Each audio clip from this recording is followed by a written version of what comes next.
আসসালামু আলাইকুম। আমার বলার কোনো ভাষা নেই, কিভাবে শুরু করব সেটা বুঝতে পারছি না। আমার মতো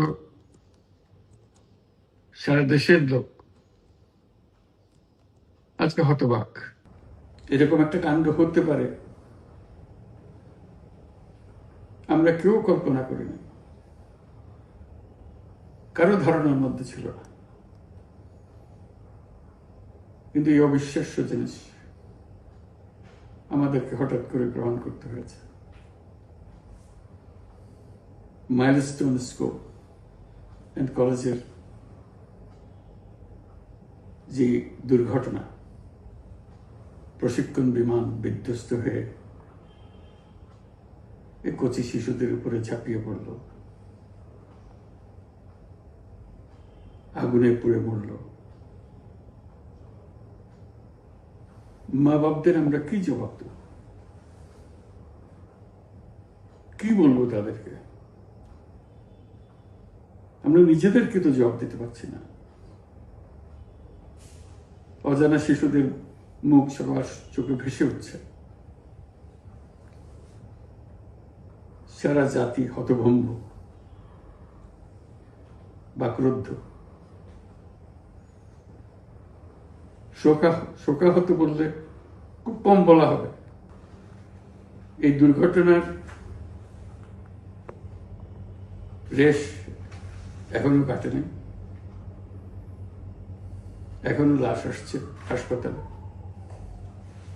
এখনো হাসপাতালে মারা যাচ্ছে। মা বাপ এখনো খোঁজ নিচ্ছে আমার সন্তান কোথায়, তাকে আর কোনোদিন চেনা যাবে কিনা। যাদের লাশ দেখছি তার মধ্যে আমার সন্তান আছে কিনা পৃথক করার তো কোনো উপায় নেই। এরা আমাদের সবারই সন্তান, হঠাৎ করে চিরদিনের জন্য চলে গেল। আমরা অবশ্যই তদন্ত করব, তদন্তটা তারা ফিরে আসবে না। আমরা চিকিৎসার ব্যবস্থা করছি, সবাই ঝাঁপিয়ে পড়েছে।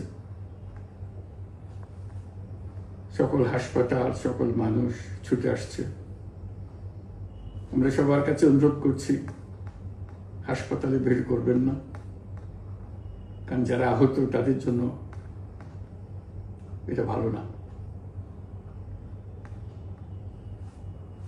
তারা তাদের শরীরে রোগ প্রতিরোধের শক্তি নেই। আমরা ভিড়ে থাকলে আমাদের শরীর থেকে কি রোগ তাদের মধ্যে ছড়িয়ে পড়বে তা বলা মুশকিল।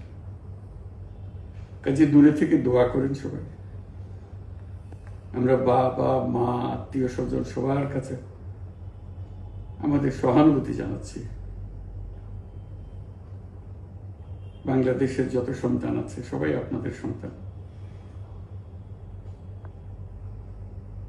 আমরা নিজেদের মনকে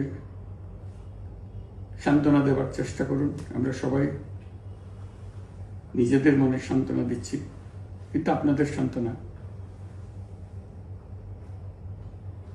বিরাট ব্যাপার। আমরা সবাই আপনাদের সঙ্গে আছি, জাতির সমস্ত লোক আপনাদের সঙ্গে আছে। আমরা তাদের জন্য শোক দিবস ঘোষণা করেছি। আগামীকাল শোক দিবস। আমরা সবাই মিলে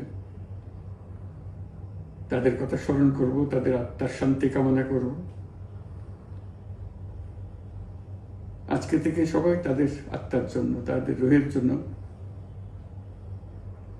মাগফিরাত কামনা করব। আল্লাহ আপনাদেরকে শান্তি দিন। আমাদের জাতির সবাইকে, যারা এই দুর্ঘটনায় বিধ্বস্ত, সবাইকে আল্লাহ শান্তি দেন। তাদের জন্য দেশবাসী সবাই আমরা দোয়া করছি। আল্লাহ এই শিশুদের জান্নাতবাসী করুন। খুদা হাফেজ।